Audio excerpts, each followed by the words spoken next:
ఊర్ల పొంటి కూడా పెంకుటిల్లు పోయి అన్ని బంగ్లాలు తయారైనాయి.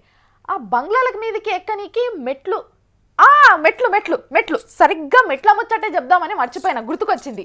ఇంటి మీదకి పోవాలంటే మెట్లున్నా ఒకరికి ఎక్కేటందుకు శాత కాదు. అటువంటిది ఒక పోరడు ఇంటి మీదకే కాదు, ఏ బంగ్లా మీదకైనా మెట్లు లేకున్నా ఎక్కెళ్ళిపోయేటట్టు తయారైండు. ఇవాళ తీసుకొచ్చినాము,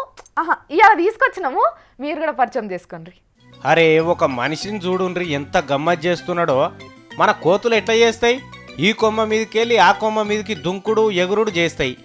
అట్లనే ఒక ఆయన కర్ణాటక జిల్లాలో ఉన్న చిత్రదుర్గం కోట మీద ఎట్లా చేస్తున్నాడో చూడుండ్రి, దమా ఖరాబ్ అవుతుంది. ఇక సురువు చేయి.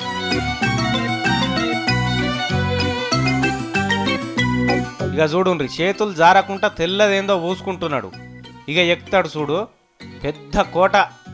మెట్ల మీదకి వెళ్ళి పోవాలంటేనే మనకు సుక్కలు కనబడతాయి. అటువంటిది రాళ్లకు నడుముండే దాంట్లో పట్టు దొరికించుకొని ఎట్లెక్కుతున్నాడో బాగా చూడుండ్రి. వమ్మో, ఊరి నాయను జారిపడేవురా కొడుక. నిన్ను నీ పనిని చూస్తుంటే మాకు భయం అవుతుంది. నువ్వు ఇంత ధైర్యంగా ఎక్కుతున్నావు. ఇంకా అలా చూడుండ్రి, జర్రంతా పట్టు తప్పానంటే బొక్కలన్నీ సూర అవుతాయి. పడ్డ కాడనే గుట్టుకుమంటాడు. మొత్తానికి కోట మీదకి చేరిండి చూడు.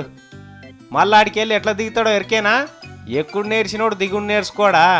ఎక్కిన దానికంటే ముందుగాలనే కిందికి దిగిండు. ఓ దిక్కుకెళ్ళి ఎక్కుడు, ఇంకో దిక్కుకెళ్ళి దిగుడు. కోట మొత్తం ఏడికెళ్ళి ఎక్కుమన్నా ఎక్కుతాడు, ఏడికెళ్ళి దిగుమన్నా దిగుతాడు. అయితే ఈ పిల్లగాని పేరు జ్యోతిరాజు.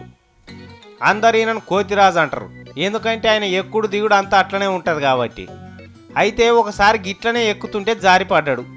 మోకాలు కింద ఇగో ఇట్లా ఇరిగిపోయింది బొక్క. దావకాన్లకు వేసుకపోయినరు.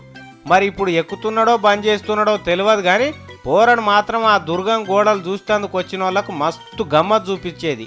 ఇగో ఇటువంటి మనుషులు కూడా ఉంటారమ్మా కొంతమంది.